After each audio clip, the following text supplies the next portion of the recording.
When you are doing a one-way analysis of variance, there's a special type of analysis that you can do when your independent variable is ordinal.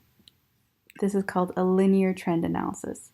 So for my independent variable, I'm going to be using year, which has 4 different levels, year in university.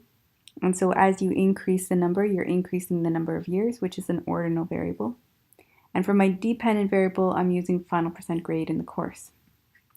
So to do a linear trend analysis, you go into the one-way ANOVA dialog. So analyze, compare means, one-way ANOVA. You input your dependent variable in the dependent list and your independent variable in the factor box. For options, you click off descriptive statistics, homogeneity variance, and a means plot. And to specifically request the linear trend, you press the contrast button. You click polynomial, and here you can choose the degree of trend analysis that you want to do.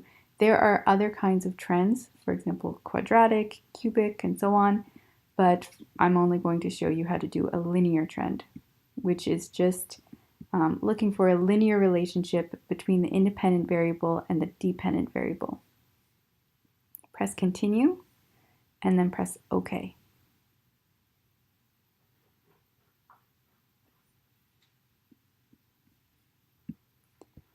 In the ANOVA source table, you will now get the linear term, which is the linear trend analysis. In this case, you read the top row across to your significance, and because this is greater than 0.05, it means that it's not significant, which means that there's no significant linear trend. And looking at the data, you would not expect this to fit perfectly to a line. If there was a significant linear trend, if this value here was less than 0.05, then you would have to interpret that trend. So in the means plot, the data will either have a general trend to go up in sort of a positive relationship, so as the independent variable increases, so does the dependent variable, or it'll be a negative relationship, meaning that as you increase the level of the independent variable, you decrease the dependent variable.